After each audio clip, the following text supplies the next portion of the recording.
ಗೌತಮಿ, ಇದನ್ನ ಹೇಗೆ ತಂದೆ? ರಿಸ್ಕ್ ಆಗ್ಲಿಲ್ವಾ? ಆಕ್ಚುಲಿ ಅಂತ ರಿಸ್ಕ್ ಎಲ್ಲ ಏನೂ ಆಗಿಲ್ಲ ಮೇಡಮ್. ಆದ್ರೆ ಇದನ್ನ ತಗೊಂಡ್ಬರ್ಬೇಕಾದ್ರೆ ಅವ್ರು ನಂಗೊಂದು ವಿಷಯ ಹೇಳಿದ್ರು. ಅದೇನಂದ್ರೆ 12 ವರ್ಷಕ್ಕೊಂದ್ಸತಿ ಈ ಹಾರನ ತೆಗಿತಾರಂತೆ. ನವರಾತ್ರಿ ಮತ್ತೆ ಕಾರ್ತಿಕ ಮಾಸದಲ್ಲಿ ಇದಕ್ಕೆ ಪೂಜೆ ಮಾಡ್ತಾರಂತೆ ಮೇಡಮ್. ಈಗ ಕಾರ್ತಿಕ ಮುಗ್ದು ಮಾರ್ಗಶಿರ ಬಂದಿದ್ಯಲ್ಲ, ಹಾಗಾಗಿ ಇದ್ರ ಶಕ್ತಿ ಕಡಿಮೆ ಆಗಿರುತ್ತೆ, ಇದನ್ನ ತೆಗಿಬಾರ್ದು ಅಂತ ಹೇಳಿದ್ರು.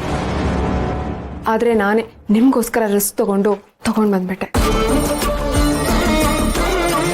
ನೋನು, ನಾನೇನಾದರೂ ಇದನ್ನ ತಗೊಂಡ್ರೆ ಇವಳಿಗೆ ನನ್ನ ಮೇಲಿರೋ ಒಪಿನಿಯನೇ ಚೇಂಜ್ ಆಗ್ಬೋದು. ನಾನು ಹಾರಕ್ಕೋಸ್ಕರನೇ ಇಷ್ಟೆಲ್ಲ ಮಾಡಿದೆ ಅಂತ ಅವಳಿಗೆ ಅನ್ನಿಸ್ಬಹುದು. ತಗೋ ಗೌತಮಿ. ಯಾಕೆ ಮೇಡಮ್, ನೀವೇ ಇದನ್ನ ಆಸೆ ಪಟ್ಟಿದ್ರಲ್ಲ? ಇದಕ್ಕೆ ನಾನು ಆಸೆ ಪಡಲಿಲ್ಲ. ನೀನು ಆ ರಾಜ್ ಮನೆತಂದವಳ ಸ್ವರ್ಣಾದೇವಿನ ಅನ್ನೋದು ನನಗೆ ಗೊತ್ತಾಗಬೇಕಾಗಿತ್ತು.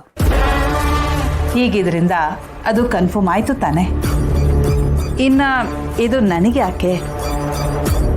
ಹಾ ಗೌತಮಿ, ನೀನು ಈ ಮನೆಗೆ ಸೊಸೆಯಾಗಿ ಕಾಲಿಡ್ತೀಯಲ್ಲ, ಆಗ ಇದನ್ನು ಹಾಕೊಂಡು ಒಳಗಡ. ಇಲ್ಲಮ್ಮ, ಇದು ನನ್ನ ಹತ್ರ ಇದ್ರೆ ಸೇಫ್ ಆಗಿರಲ್ಲ ಅಂತ ನನ್ಗನ್ಸುತ್ತೆ. ಸೊ ಇದು ನಿಮ್ಮ ಹತ್ರನೇ ಇರಲಿ. ಓಹ್, ಓಕೆ.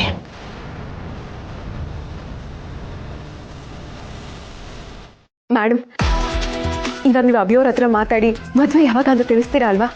ಕಮ್ ಆನ್ ಗೌತಮಿ, ಏನಿದು ಮೇಡಮ್ ಮೇಡಮ್ ಅಂತ ಕರಿತಾ ಇದೀಯಾ? ನೀನು ಈ ಮನೆ ಸೊಸೆ ಆಗೋಳು, ಅತ್ತೆ ಅಂತ ಕರಿ.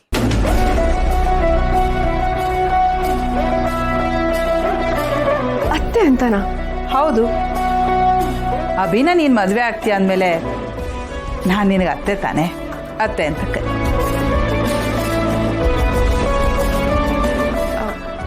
ಅದು ನಾನು ಗೌತಮಿ, ಇಟ್ಸ್ ಓಕೆ, ನಾಚಿಕೆ ಪಡ್ಬೇಡ, ಅತ್ತೆ ಅಂತ ಕರಿ. ಸರಿ ಅತ್ತೆ.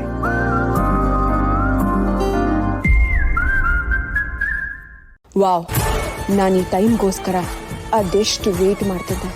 ರಮಾದೇವಿ ನನ್ನ ಅತ್ತೆ, ಅಭಿಮನ್ಯು ವರ್ಧನ್ ನನ್ನ ಗಂಡ. ಸರಿ, ಟೈಮ್ ಆಯ್ತು, ತಿಂಡಿ ಮಾಡೋಣ ಬಾ. ಬೇಡ ಅತ್ತೆ,